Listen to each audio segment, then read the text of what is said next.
Welcome to the Living Out podcast, helping people, churches and society talk about faith and sexuality. Welcome to this new series of the Living Out podcast. In this series, we're going to be asking a few different guests what it looks like to flourish in different areas of life as a Christian who experiences same-sex attraction. Really excited for this series. I think it's going to be amazing and excellent for all of you, whether you experience same-sex attraction yourself, whether you're supporting those who do, or whether you're just interested in what it looks like to follow Jesus in this area of life. Today we're going to be talking all about what it looks like to flourish as a same-sex attracted Christian when you come out, when you tell other people about your experiences of sexuality.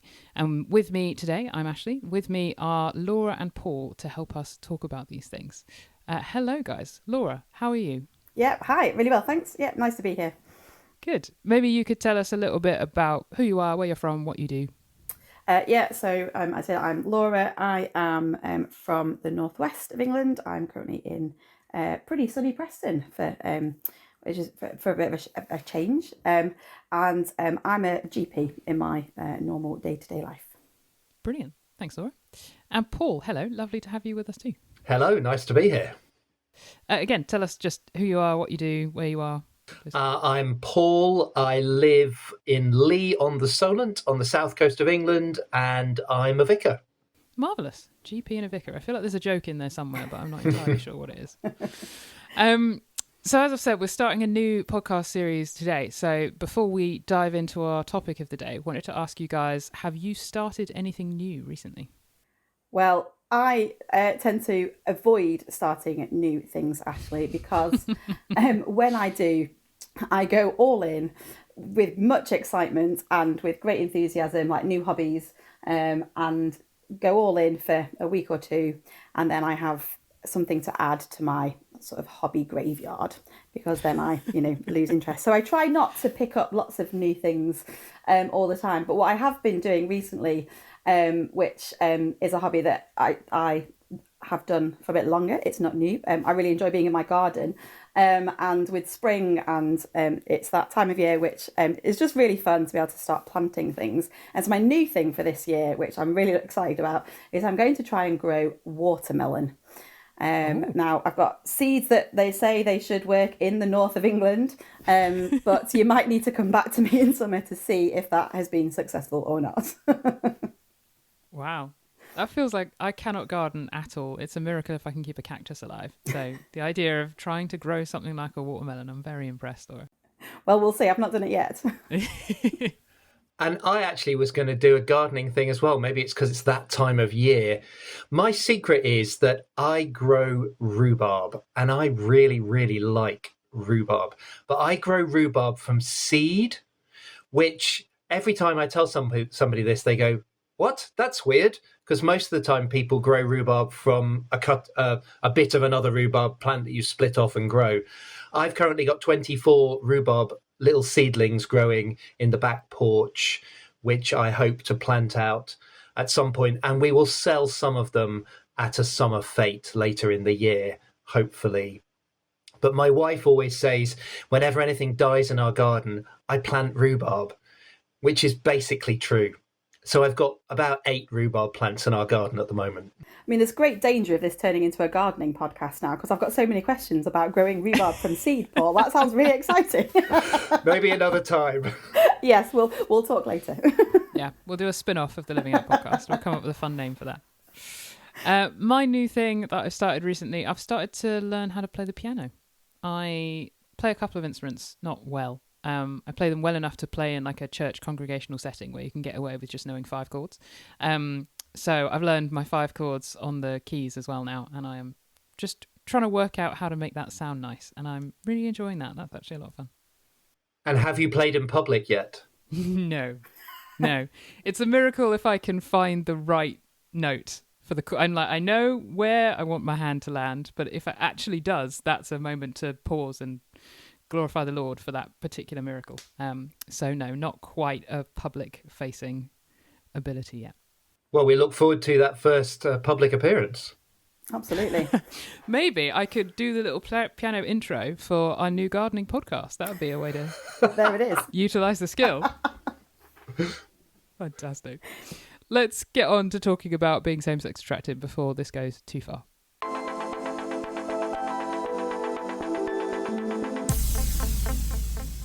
So, guys, we've actually heard from both of you on the podcast before. You both featured in our Different Stories series, which I would encourage listeners to go back and listen to your episodes. I'll stick those in the show notes. They were both really, really useful and insightful and helpful. But today we'd love to hear more particularly about the coming out aspect of your stories. As I said, kind of that telling people about your experiences of same-sex attraction. And Laura, I'm going to pick on you first. Could you tell us a bit about when you first came out? What did that look like for you? So my sort of realisation of my same-sex attraction happened a bit later in life. I was about 30 when that happened, and there's lots of reasons for that, and I think I'll probably talk a bit about it in the other episode. I sort of was coming to this realisation for a little while, and then, as I say, it was about 10 years or so ago that I realised that was the case. And I'm not someone that easily holds things in. I share how I'm feeling. I don't have a poker face. I don't tend to be very good at not talking about what's going on. I do tend to process things out loud, and I like to sort of try and work through things whilst talking to people. So I suppose at the point where I started to really realise that, this is the thing for me, I am same-sex attracted. This makes so much sense of a lot of what has happened before and sort of how I grew up and how I felt previously. Then actually, I spoke to one of my good friends probably quite quickly after that realisation. And it wasn't a planned conversation as such. That conversation happened pretty spontaneously. I remember feeling a little bit overwhelmed one day by sort of this realisation and having not really had chance to talk about it, therefore feeling like I wasn't really able to process it particularly well. And I just sort of got in touch with her and said, can I come around this evening just for a chat? I've got something I want to talk about. And I went round and told her. And I have to say, I don't remember very much of that conversation now. I think I remember feeling really, really nervous. And that sort of my heart was racing, and that sort of just the anticipation of how that conversation was going to go, but also because sort of saying it out loud to someone else really felt like it was making it real for me. Whereas for that, up until then, because I'd sort of just had it in my head and sort of thought about it and prayed about it, and it's almost something that I could sometimes just ignore or just sort of push away. But it got to the point where that wasn't possible anymore, and I really did need to talk about it. And so that was sort of that, oh gosh, what is this going to look like when I've said it out loud, when I've actually acknowledged this to somebody else? How is she going to react? I mean, she was a good friend, and I trusted her, and she's a Christian, and so there were lots of good reasons why I thought she'd be a good person to tell. And overall, she was, she as I say, I really don't remember huge details of that conversation, which is encouraging because it suggests nothing dramatically awful happened, other than the fact I was able to say, I've come to this realisation. I've realised that I'm attracted to women, not men. And I don't really know what to do with that. And I don't really know where to go from here. And I just need to talk to you about it and how I'm feeling. And we did sort of that evening, and then, after that as well. And my overwhelming feeling as I left, I do remember going home and feeling relief of just, I have shared this with somebody. This is no longer this sort of secret that I'm carrying around, this thing that I'm not quite sure how I feel about, this reality, this truth that I'm carrying around with me. It's now in the open. I've shared it with my friend, and actually when I went home that same evening, I shared with my housemate, who is also a very good friend, and so that was sort of probably my two closest friends in that same evening. So that was how it happened for me the first time. Great, thank you, Laura. Sounds like a big day. Yeah, it turned out it was. I wasn't expecting that. Yeah. And it sounds like your friends were actually really helpful to you in that as well. They just did some things that were really useful. Has that been the case in most of the conversations you've had to have about this? Because, there's other people, presumably, that you've needed to tell. What have people done that have been helpful or not so helpful for you? It's been a bit of a mix, but generally it's been positive. I haven't had any awful experiences of coming out. I do know one friend said something along the lines of, okay, I'm not really quite sure what to say. I haven't spoken to anyone like you before. And I thought, great, I mean, I'm still your friend. I'm still the same person that I was 10 minutes ago when you could talk to me. That nothing has changed in that. So that was probably one of the more sort of odd responses. But I think just that was her being a little bit clumsy with her speech as opposed to, anything else. And I think sort of bit by bit over the years, I've sort of just come out to more and more people, and as it's gone on, it has got easier. The hardest conversations certainly were with my family. So with my parents, my family aren't Christians, and my parents have very traditional views on marriage and sexuality, and I grew up not with a particularly positive attitude towards people who experience same-sex attraction, and so I was really nervous about speaking to them. So that was a really difficult conversation, and that was a planned conversation. Although the time I was on a weekend away with my parents, and my plan was to talk to them over lunch one day, and I bottled it both of the days that I was with them. I couldn't quite bring myself to say anything. And I came home, and about 3 hours later, having left them at this weekend away with them, we'd all come back to, they live not very far away from where I am. And I thought, I can't keep this anticipation of the fact that I've not been able to tell them. I'd decided to tell them. I wanted to tell them. So yeah, I drove back to their house. So having left them somewhere else in the country sort of on that morning, I then turned up at their house that afternoon, and I said, I've really got to talk to you about something. And I think they both just thought, oh my word, what on earth is going on, having just seen me 3 hours earlier. But actually, although that was really difficult to talk to them about it, as I say, particularly because of their views, but also because they're not Christians, so trying to explain to them what that meant in light of my faith was quite a tricky thing to manage. But actually, they did take it really well. They were really lovely. They both just said, thank you so much for telling us. We really appreciate the fact that you felt able to tell us. They gave me a hug, and I went home. And so actually, I think that sort of response has been a really good one. If someone just says, thank you so much for feeling able to share that with me, you realise that they've realised that that was a big deal. And, you've trusted them with something that's really, really personal. And it's always reassuring to hear that they've recognised that was quite a big deal. So although, the run up to telling my parents was difficult, actually they were great, and it's been absolutely fine since. So brilliant. Thank you, Laura. Paul, you've been waiting patiently and quietly at the bottom of my screen. Maybe you could tell us about your kind of first experience of coming out. Like, who did you first tell? What was that like for you? So I think I first told my best friend when I was a teenager. So I was probably, 17 or 18, something like that, and just aware of same-sex desires, but also aware that actually, as a Christian, I wasn't going to act on those desires, but I also just wanted someone to know. So I told him at the time, and he was great, really good. We talked about it, we prayed about it, and he was just someone that I knew that it was good just to share, and for it not to be something that was just going around my head, but that someone else knew. And then I think over the years, looking back, I've always sought out just a few people to tell, just so that I had people around who understood where I was coming from.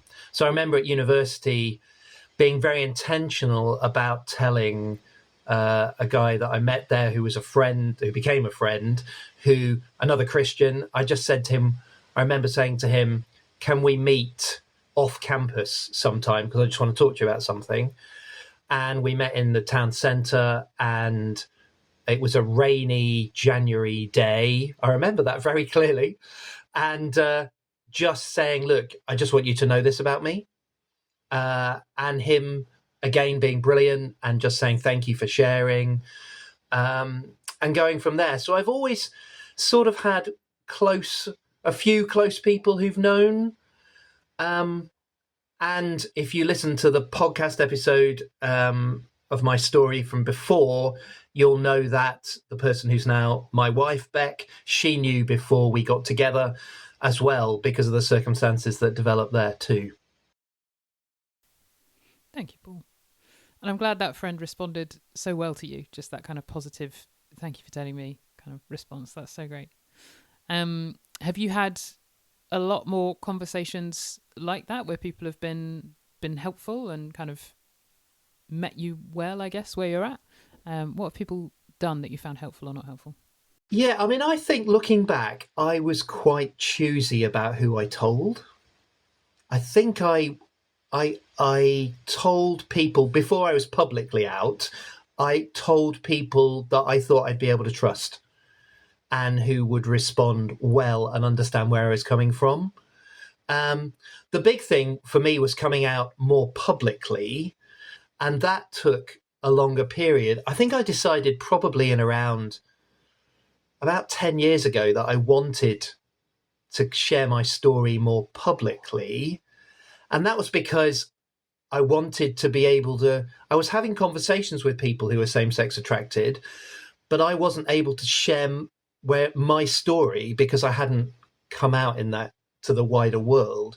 So I thought, and actually I wanted to be able to talk, because I'm a vicar, because there's all these been debates in the Church of England, I wanted to be able to contribute to those debates from a point of view of saying, this matters to me, this is my experience as well.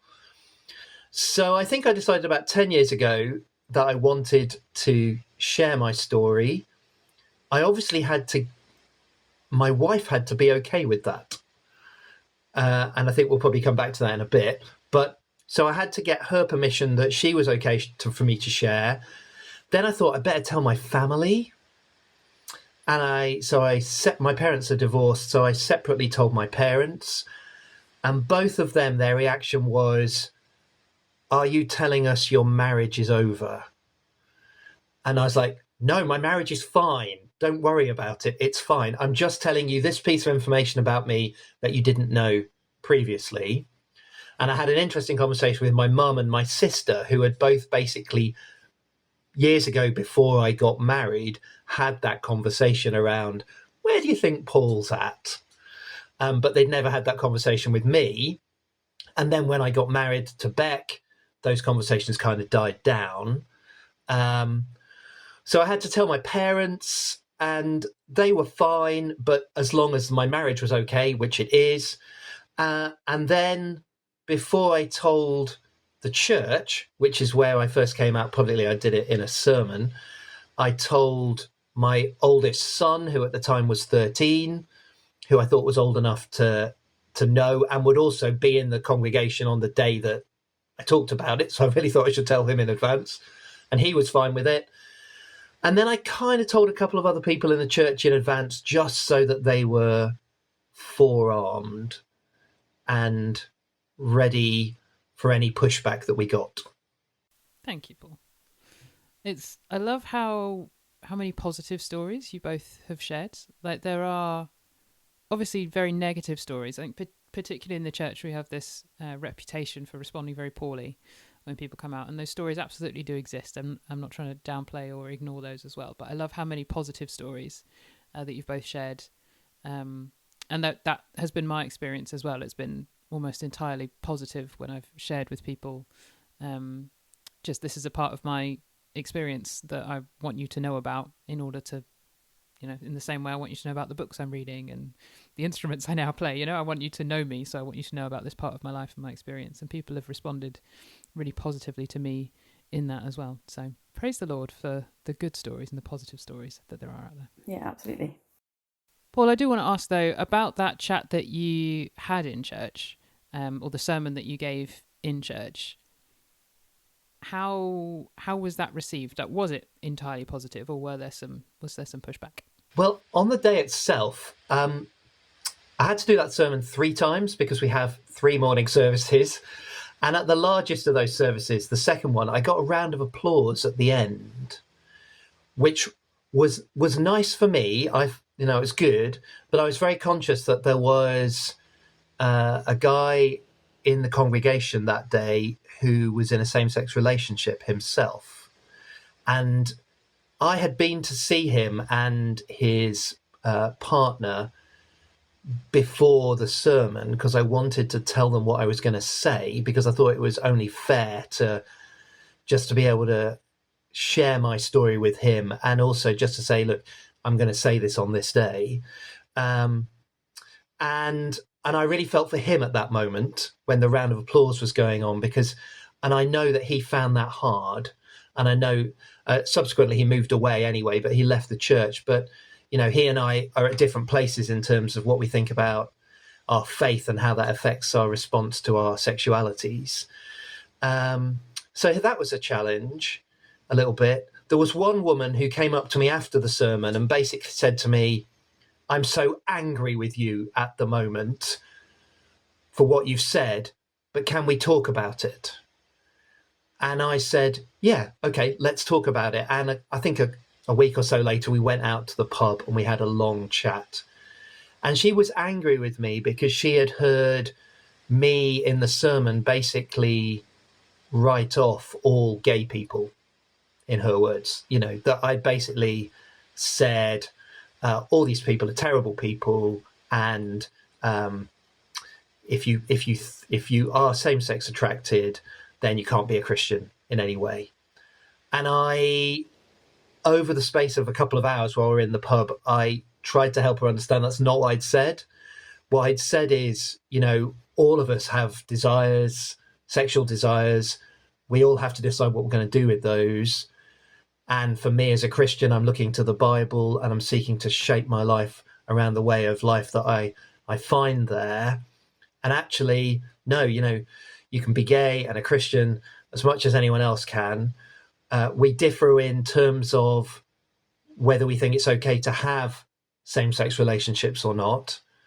But she, at the end of that, was much happier, I think. And actually, she's still in the church and still part of the church. So it was interesting.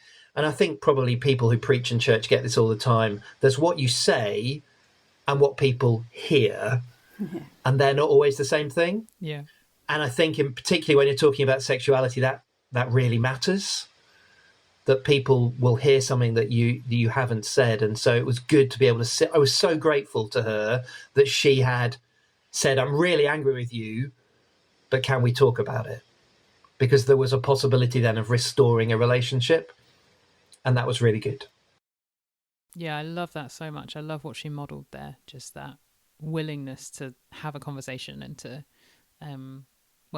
to love you and to talk with you, even through her anger and through what she saw as this profound disagreement. And I think we could do with more of that, couldn't we? Yeah. If you're enjoying this episode, you might enjoy the other things that Living Out do. By signing up to our email newsletter, you'll get regular updates on what we're doing, events you could attend, highlights from our resources, and how you can be praying with us.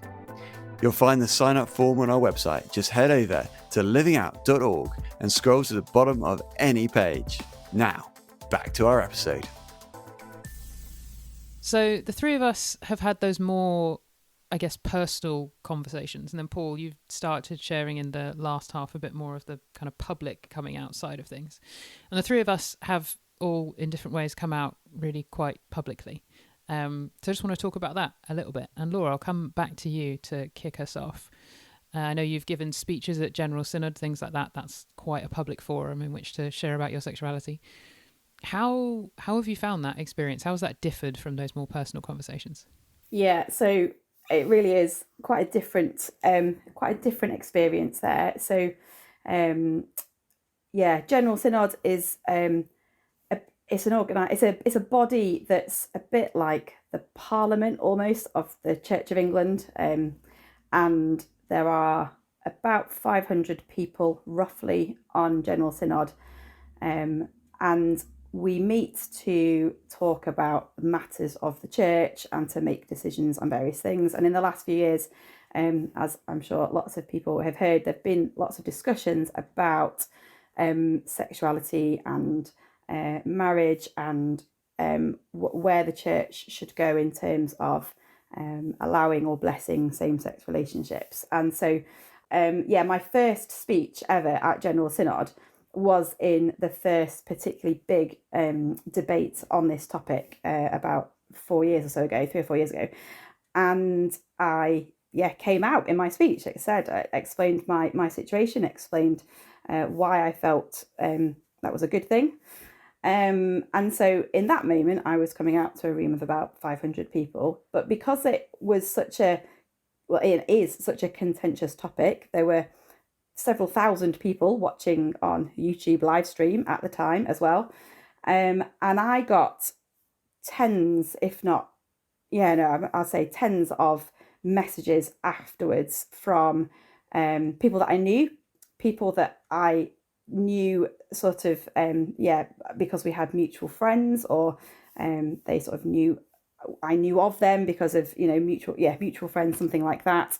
But also I had messages from people I had never met. I had emails, I had Facebook messages, all sorts of things. So it was a very different experience because it was completely out of my control. When I came out personally to my friends, to my family, I chose when and how, and how many people to speak to, and when to tell the next people, and to sort of just do it that way. Whereas with General Synod, I seem to have suddenly come out to thousands of people, if not more. And I had no control over who was going to see that video, who was going to listen to what I'd said. Even my non-Christian family knew that I was part of General Synod and heard that I had spoken and got hold of the video and watched me give my speech at General Synod, which is extraordinary. And it was amazing. But that, just highlighted the fact that a lot of people saw or heard what I said. And so it was very different. It felt, particularly that first time, felt really quite overwhelming afterwards. It was a big deal. The messages from people, lots of them were really encouraging and really positive, but just the fact that there were so many of them felt quite overwhelming. But as time's gone on, I've done it again a few times since, and it's been easier each time. And that first time definitely was hard, and emotionally there was quite a big sort of emotional payment afterwards. I definitely relate to that kind of emotional cost. Like when I started speaking for Living Out, things like that the emotional toll that it would take would surprise me. Even if, the event I was speaking at could be absolutely wonderful and everyone who spoke to me afterwards would be absolutely wonderful. And then I get on the train to go home and might just cry a little bit. Like I was just so drained and so, I guess, overwhelmed by it. And that has become easier, as you've said as well. But there is definitely a cost to it. And I think it was one of the things that surprised me, that although I knew by that point, because I had told, quite a lot of friends by that point, that there was often an emotional cost to it. The fact that I was feeling particularly emotionally battered by the positive messages of support was quite a surprise. I thought I should be just encouraged by the fact this person has got in touch to say thank you for what you said, and that I'm praying for you or whatever. But actually, the emotional cost of being so open about something that is very personal is hard, no matter what, even when it's received well. I think is a lesson that I've learned. Yeah. Paul, you mentioned earlier you're married to Beck, and just in thinking about sharing your story more publicly, obviously you've needed to involve her in that conversation. Like how has that been for you? What's the impact of that, like that marriage relationship in your life been when you're considering how to speak about this with people, whether you should? I think we've learnt over the years on this one. I think obviously when I first thought about telling the church community here, and also telling our families, including Beck's family, I needed her to be okay with that, and her to be comfortable with that, and she was, and we did. But I think I think the challenge for Beck has been that it in sharing my story, I'm sharing something of her story as well. And I'm also getting, in talking about my sexual desires when I'm married to a woman, it gets people thinking about our sex life and what our marriage is like. And that isn't, I'm comfortable with that, but it isn't always necessarily comfortable for Beck, for people to be thinking about, that she thinks people might be thinking about those things. So so I think for me, in talking about my sexuality, I've got to remember that there's another person who's really tied up with that, and that's my wife. And so we've had to continually had a conversation about that over the years. Thank you, Paul. So obviously not everybody has to come out in such a public way as we've been describing. But hopefully that's given people just a few things to consider if that's something that they think they might want to do one day. And it comes with joys as well, not just struggles. And these guys are nodding and smiling at me in agreement. There are real gifts and blessings in being able to share our stories and what God has done in our lives in those ways, just really publicly. But last question I want to ask you guys. I would like to ask you so many more, but we're going to run out of time. So just one more. Not in thinking in that kind of more public sense, but actually coming straight back down to the personal, more private conversations. Do you have to come out at all? Like, is that something that you have to do? Is that something about your experience that you have to share? Or is this something you could just keep to yourself? What would you say? I would say generally that for most people, it's a good thing to come out and to be open and honest about what they're feeling. Because as soon as we do hide things or we keep things secret, it's very easy to feel ashamed of that thing when we're sort of hiding it in the dark. That actually it's something that we don't need to feel ashamed for. It's our sexual attraction is what it is. It's just a fact of life that I'm attracted to women. And I want to then glorify God by the way that I live in light of that. And if I hadn't shared at all, then I would really struggle when I need my friend's help in that scenario. Paul said earlier that when he was sharing for the first time, that he just needed somebody else to know so that he could talk to them about it. And I really think that's been so invaluable to me over the years, that when things have then felt difficult, or have particularly struggled with an attraction to somebody, or I've just felt discontent, or whatever it's been, having those friends to be able to go to say, I'm really struggling with this. Please, could you just help me? Here are some practical things that you might be able to do with me. Can we just hang out? Can we talk about it? Please, will you pray for me? Check in with me to see how I'm getting on over time. I couldn't have done these last 10, 12 years or so without that support. So from my perspective, particularly with my personality, I find it very difficult to imagine a scenario where it wouldn't be a good idea for somebody to come out. I know people might think differently on that, but I would say that for pretty much everybody, finding a trusted friend, even if it's just one person to share that with, would be really, really important. I would completely agree with that. I don't think you have to come out to everyone. You don't have to do what Laura and I have done at all. But actually, just having someone else know that this is what you're experiencing, and this is, and helping you follow Jesus in that, is so important. Personally, I actually regret not coming out quite a lot earlier, publicly coming out, but I am so grateful that I came out to close friends over the years. I would not be where I am today without those close Christian friends who've been able to love me, pray for me, and support me. And I have loved and prayed and supported them in their challenges as well. And I think that's one of the joys of being a Christian, that you have these people who are not your family in blood, but they are your brothers and sisters in Christ, and they want to love you and support you.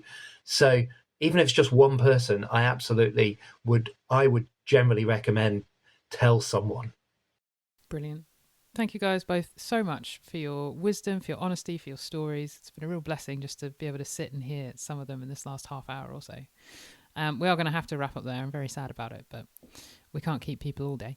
But yes, thank you guys so much. Thank you to those of you who've been listening. Do share, rate our podcast so other people can hear about it, and do subscribe so you don't miss the next episode. We'll be back again in a couple of weeks with another conversation about how we can flourish as same-sex attracted Christians. But bye for now.